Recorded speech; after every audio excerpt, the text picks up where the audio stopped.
video kelanjutan materi mengenai kebutuhan manusia. Jadi pastikan teman-teman sudah menyaksikan video kebutuhan manusia yang part pertama, karena ini adalah kelanjutannya. Pada video kali ini akan membahas mengenai alat pemuas kebutuhan dan juga nilai guna suatu barang. Berikut ini penjelasannya. Alat pemuas kebutuhan ini digunakan manusia untuk memenuhi kebutuhannya, yang mana itu terdiri atas barang dan juga jasa. Nah, kalau barang itu kan benda yang sifatnya itu berwujud, jadi memang dapat digunakan untuk memenuhi kebutuhan. Misalnya kayak snack-snack gitu, makanan minuman tertentu. Terus kayak handphone, kulkas, komputer, laptop. Nah, itu kan contoh barang. Nah, kalau jasa itu sifat bendanya itu kan tidak bisa berwujud ya, tidak berwujud, tetapi tetap bisa digunakan untuk memenuhi kebutuhan manusia. Contohnya itu kayak pelayanan publik, jasa dari guru, jasa pengetikan, layanan perbankan, dan lain sebagainya. Itu contoh dari alat pemuas kebutuhan berupa jasa.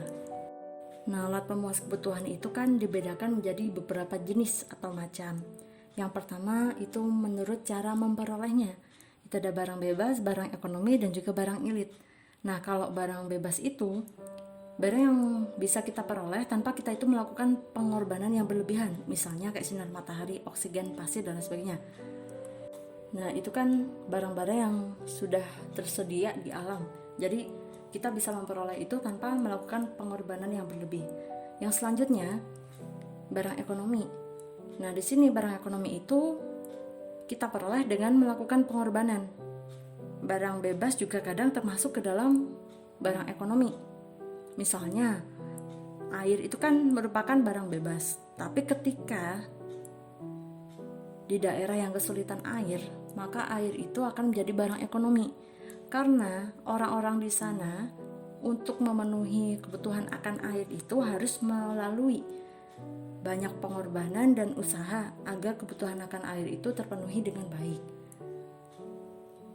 Yang selanjutnya itu ada barang elit, yang mana barang itu tersedia di alam, tetapi kalau berlebihan itu akan berbahaya. Misalnya air, api, nanti kan kalau berlebihan bisa jadi banjir, kebakaran, dan lain sebagainya. Yang selanjutnya itu adalah alat pemuas kebutuhan menurut kegunaannya. Itu ada dua, yaitu barang produksi dan barang konsumsi. Yang mana barang produksi itu sebagai barang yang digunakan untuk melakukan proses produksi, misalnya kayu, getah karet, minyak bumi, dan lain sebagainya. Yang memang barang-barang ini akan digunakan untuk proses produksi di tahap yang selanjutnya. Nah, kalau barang konsumsi itu kan barang jadi kita itu bisa menggunakannya secara langsung untuk memenuhi kebutuhan, misalnya kayak makanan, minuman, pakaian, dan lain sebagainya. Itu contoh dari barang konsumsi. Yang selanjutnya adalah alat pemuas kebutuhan menurut hubungannya dengan barang lain. Nah, itu ada dua, ada barang substitusi dan juga barang komplementer.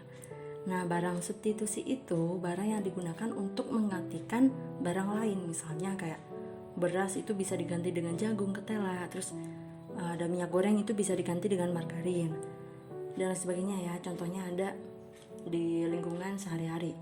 Nah, untuk barang komplementer sendiri itu kan barang yang fungsinya itu sebagai pelengkap barang lainnya. Misalnya kopi dengan gula, pensil dengan tinta, kompor dengan gas, dan lain sebagainya. Yang mana kalau misalnya satu barang itu dia jumlahnya berkurang, maka barang lain yang sebagai pelengkap itu juga jumlahnya itu kan berkurang. Seperti itu ya. Yang selanjutnya itu ada alat pemuas kebutuhan menurut proses pembuatannya. Itu ada 3, barang mentah, setengah jadi, dan juga barang jadi. Barang mentah ini adalah barang yang digunakan sebagai bahan baku untuk produksi dan juga industri. Jadi ini tuh sebagai bahan dasar yang nantinya akan diolah menjadi barang-barang yang lainnya. Contohnya kayak getah karet itu kan sebagai bahan baku untuk membuat ban. Lalu ada kayu untuk bahan membuat kursi dan meja, dan lain sebagainya. Nah, kalau barang setengah jadi itu, dia itu barang yang sudah melalui proses produksi tetapi harus melalui proses produksi yang lebih lanjut lagi untuk menjadi suatu produk. Misalnya kayak tepung itu kan terbuat dari sagu.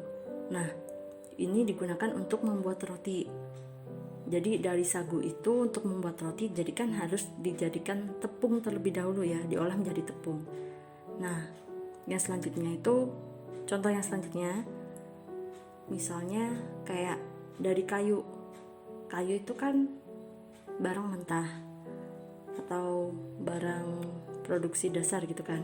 Nah, itu diolah lagi akan menjadi furniture dan lain sebagainya. Itu contoh dari barang setengah jadi. Nah, kalau barang jadi itu yang siap untuk digunakan karena sudah melalui proses produksi akhir. Contohnya kayak tadi buku, pakaian, roti, furniture dan lain sebagainya, itu contoh dari barang jadi. Kita akan membahas mengenai nilai guna barang. Jadi nilai guna barang itu kan adalah nilai atas manfaat yang kita dapatkan dari penggunaan barang secara nyata maupun tidak nyata. Nah, di sini nilai guna barang itu bisa diartikan sebagai nilai guna total dan juga nilai marginal. Nilai guna total itu adalah seluruh jumlah kepuasan yang diperoleh karena kita itu mengonsumsi jumlah barang tertentu. Nah, kalau nilai barang marginal itu penambahan atau pengurangan kepuasan karena kita itu melakukan penambahan atau pengurangan satu unit barang tertentu. Jadi beda antara nilai guna total dan juga marginal. Macam-macam nilai guna barang. Yang pertama itu ada kegunaan dasar atau elementary utility, yang mana benda itu akan memiliki nilai guna ketika manfaatnya itu bisa diterima secara langsung. Misalnya makan nasi, minum air itu kan akan membuat kita kenyang secara langsung. Nah, untuk kegunaan waktu atau time utility, itu benda itu akan bermanfaat ketika digunakan pada waktu yang semestinya. Misalnya turun hujan, ya kita pakai mantel, pakai payung. Nah, itu termasuk kegunaan waktu. Nah, kalau tempat, kegunaan tempat atau place utility itu adalah benda yang memiliki manfaat setelah dipindahkan ke tempat yang semestinya. Misalnya kayak pasir itu kan kalau di sungai itu kan terbengkalai ya, nggak digunain. Tetapi kalau misalnya pasir itu dipindah ke kota, lalu akan dijadikan sebagai bahan untuk membangun rumah, itu termasuk dalam nilai guna berdasarkan kegunaan tempat atau place utility. Yang selanjutnya ada kegunaan bentuk atau form utility, di mana benda itu kan akan bermanfaat setelah diubah bentuknya sesuai dengan keinginan. Misalnya kayak sagu diubah jadi roti, kain diubah jadi benang, benang diubah jadi pakaian. Yang selanjutnya ada kegunaan pelayanan, jadi benda itu akan lebih bermanfaat ketika ada jasa pelayanannya. Misalnya kayak radio, itu akan bermanfaat jika ditambah dengan siaran berita. Lalu ada kegunaan hak milik atau ownership utility. Benda itu akan bermanfaat setelah dimiliki oleh individu. Misalnya kayak jala itu kan akan berguna untuk nelayan. Lalu laptop misalnya itu bisa digunakan untuk guru, untuk admin, untuk layanan tertentu. Nah, contoh yang lainnya misalnya kayak alat memasak. Nah, itu kan akan lebih berguna jika dikasih atau digunakan oleh chef atau juru masak. Kesimpulannya, kebutuhan itu kan sebagai sesuatu yang dibutuhkan manusia untuk mempertahankan kehidupan dan juga untuk meningkatkan kesejahteraan. Sehingga manusia pun akan berusaha untuk memenuhi semua kebutuhan. Sifat dari kebutuhan manusia itu kan tidak terbatas, karena itu kan dipengaruhi oleh beberapa faktor yang sudah kita jelaskan tadi. Kebutuhan manusia itu juga sangat beragam jenisnya, seperti menurut intensitas, menurut sifatnya, lalu waktu, ada menurut pihak yang membutuhkan dan lain sebagainya, yang tadi itu sudah dijelaskan. Tentunya ketika manusia itu memenuhi kebutuhan, maka manusia itu tidak terlepas dari alat memuas kebutuhan yang tadi itu terdiri atas barang dan jasa. Nah, karena itu kita itu harus bisa membedakan mana yang termasuk kebutuhan dan juga keinginan, karena biasanya itu kan kita tertukar nih konsepnya antara kebutuhan dan juga keinginan.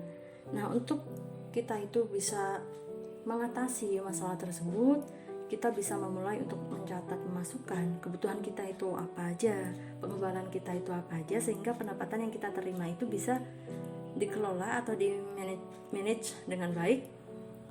Yang selanjutnya itu akan berdampak pada diri kita sendiri, yaitu kita bisa lebih bijak untuk memenuhi kebutuhan dan juga menentukan kebutuhan demi melangsungkan kehidupan dan juga untuk meningkatkan kesejahteraan.